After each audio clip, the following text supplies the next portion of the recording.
Convento de las Esclavas del Sagrado Corazón de Jesús. Este convento es un edificio o palacete de 2 plantas con 5 ventanas altas y otras tantas bajas. Es la casa natal de Santa Rafaela María, fundadora de la congregación.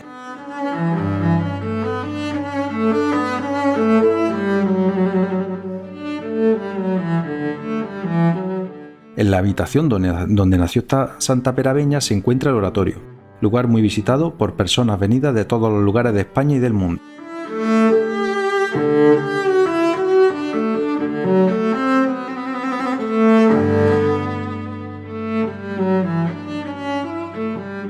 Una hermosa escultura de bronce realizada por don Rafael Ortiz preside el oratorio, creando en el lugar un magnífico espacio de recogimiento y paz interior.